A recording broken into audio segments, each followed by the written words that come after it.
السلام علیکم، Muhammad Iqbal Khan advocate with new legal lecture. آج کا جو ہمارا لیگل لیکچر ہے وہ ہے wife divorce on the ground of the husband dispose of the property, کہ اس بیس پر بیوی کا طلاق لینا اگر ہسبینڈ بیوی کو اس کی جائیداد پر جو قانونی رائٹس ہے وہ ادا نہیں کرنے دیتا یا اس کی پراپرٹی کو وہ ڈسپوز کر دیتا ہے، تو انڈر سیکشن 28D ہے ڈیزولیشن مسلم میرج ایکٹ 1939 کا، اس کے تحت بیوی کو یہ رائٹ بنتا ہے کہ وہ ڈیورس لے سکتی ہے۔ اس کی پراپرٹی کو، بیوی کی پراپرٹی کو ہسبینڈ ڈسپوز کر دیتا ہے یا پھر پروینٹ کرتا ہے کہ وہ اپنے رائٹ ایکسرسائز نہ کر سکے، پراپرٹی کے ریلیٹڈ جو اس کے رائٹ ہے وہ استعمال نہیں کر سکے۔ اگر خاوند بیوی کی جائیداد کو بیچ دیتا ہے یا اس کی جائیداد کے بارے میں قانونی جو اس کے رائٹس ہے وہ ادا نہیں کرنے دیتا، تو اس کے پاس رائٹ ہے کہ وہ اس بیس پر ڈیورس لے سکتی ہے۔ رولنگ بھی PLD 1954 لاہور پیج 614 ہے۔ تو اگر ہسبینڈ بیوی کی پراپرٹی کو بیچ دیتا ہے یا اس کے حقوق ادا نہیں کرنے دیتا، پراپرٹی جو ہے وہ وائف کی ہے اور اس میں جو مفاد اس کے ہوتے ہیں، جو بینیفٹس ہے وہ اس بیوی کو حاصل نہیں کرنے دیتا، اس کو کرائے پہ نہیں لینے دیتا، اور جو بھی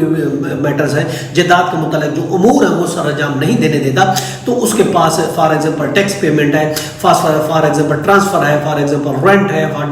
ایڈمنسٹریشن ہے، اس سے ریلیٹڈ جو بھی میٹر اگر نہیں ہے وہ پورے کرنے دیتا، تو پھر اس صورت میں بیوی کو یہ رائٹ ہے کہ وہ ڈیزولیشن مسلم میرج ایکٹ سیکشن 28D کے تحت وہ ڈیورس لے سکتی ہے، اور سیکشن 5 کے تحت اس کی جو حق مہر کا رائٹ ہے وہ بھی متاثر نہیں ہوگا، اس کو حق مہر بھی ملے گی۔ اب پراپرٹی بیچنا، ہسبینڈ چاہتا ہے کہ میں پراپرٹی بیچ کے کوئی کاروبار کو اپنے مفاد کے لیے، ہسبینڈ بیوی کی پراپرٹی اپنے مفاد کے لیے بیچتے ہیں مگر وہ بیوی کا مفاد نہیں ہوتا، بیوی کے مفاد کے خلاف صرف اپنے مفاد کو دیکھتی ہوں، بیوی کی پراپرٹی کو اگر بیچ دیتا ہے تو اس صورت میں بیوی کے پاس یہ رائٹ ہے کہ اس گراؤنڈ پر وہ ڈیورس حاصل کر سکتی ہے۔ اس کے لیے رولنگ ہے PLD 1988 کراچی پیج 602 ہے۔ تو یہ ہمارے پاس آج کا جو ہمارا لیکچر تھا، اس گراؤنڈ پر بیوی طلاق لے سکتی ہے کہ اگر ہسبینڈ بیوی کی پراپرٹی کو ڈسپوز کر دیتا ہے یا اس کو جو لیگل رائٹس ہے وہ استعمال کرنے نہیں دیتا۔ یہ تھا آج کا لیکچر، اس کے ساتھ مجھے اجازت ہے، کر پھر ملیں گے۔ ہیو اے نائس ڈے، اللہ حافظ۔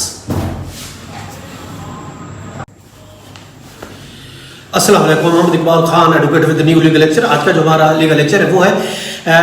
if wife fail to prove divorce ground under Dissolution Muslim Marriage Act 1939، اگر بیوی نے ڈیورس کا کیس فائل کیا ہے اور انڈر سیکشن 2 ہے ڈیزولیشن مسلم میرج ایکٹ میں اسے بہت سی گراؤنڈ دی گئی ہیں، اگر ان میں سے کوئی گراؤنڈ پروف کرنے میں، دیکھیں اگر وائف ڈیزولیشن مسلم میرج ایکٹ 1939 کے تحت اگر ڈیورس لے گی تو جو بھی ان میں سے کوئی گراؤنڈ لے گی تو اس کو وہ گراؤنڈ پروف کرنا پڑے گا، یہ ضروری ہے، تب وہ ڈیورس لے سکتی ہے۔ دیکھیں اگر ہم دیکھتے ہیں کون کون سے گراؤنڈ ہے، ان میں سے کوئی بھی ایک گراؤنڈ وہ لے سکتی ہے اور اس کو پروف کرنا پڑتا ہے۔ فار ایگزامپل اس میں ایک گراؤنڈ ہے کروئلٹی ہے، دوسرا ہے کروئلٹی، مینٹل ٹارچر بھی ہوتا ہے، فزیکل اسالٹ بھی ہو سکتی ہے، پھر نان مینٹیننس، اور اس کے علاوہ ویئر اباؤٹ ہسبینڈ کا معلوم نہیں ہے، دور چلا گیا، ڈیسرشن ہو گئی، یا پھر اسے ایڈیشنل وائف رکھی ہے، contravention of the Muslim family law ordinance کے خلاف دوسری بیوی رکھی ہے، یا پھر ان ایکویلٹی ہے، یا پھر اس کو 7 سال یا اس سے زیادہ کی پنشمنٹ ہو گئی ہے، جیل چلا گیا ہے، یا 3 سال سے میرٹل ابلیگیشن جو حق زوجیت ادا نہیں کر رہا، یا پھر اس کے علاوہ وہ امپوٹنس ہے، اور اس کے علاوہ انسین ہے، پاگل ہے، 2 سال سے فاتر العقل ہو گیا، یا پھر بلیم دیتا ہے، لین دیتا ہے، وائف پہ کریکٹر اسیسینیشن کرتا ہے، اور پھر اسالٹمنٹ کرتا ہے، یا پھر اس کی ریپوٹیشن ہے، بری عورتوں کے ساتھ اس کو اٹھنا بیٹھنا ہے، یا پھر اس کے علاوہ وہ امورل لائف گزار رہا ہے، اس کے علاوہ مذہبی جو کام ہے وہ انجام کرنے سے قاصر نہیں کرنے دیتا، تو یہ بہت سے گراؤنڈ ہے۔ اس گراؤنڈ پر اگر وہ کیس فائل کرتا ہے ڈیزولیشن مسلم میرج ایکٹ کا تو آف کورس وہ فائل کر سکتا ہے، لیکن اگر وہ پروف نہیں کر سکتا، ساری بیوی اگر اس کی پروف نہیں کر سکتی، اس نے یہ ڈیورس کا کیس فائل کیا ڈیزولیشن مسلم میرج ایکٹ کے تحت مگر وہ گراؤنڈ ان میں سے ایک بھی پروف نہیں کر سکتی، تو پھر بھی وہ اس کے پاس رائٹ ہے کہ وہ کھلا لے سکتی ہے۔ یہ گراؤنڈ لینے سے بھی اس کا کھلا کا رائٹ ختم نہیں ہو سکتا، اگر وہ پروف نہیں کر سکتی تو الٹرنیٹو طور پر وہ کھلا بھی لے سکتی ہے۔ اس لیے رول بھی ہے 2000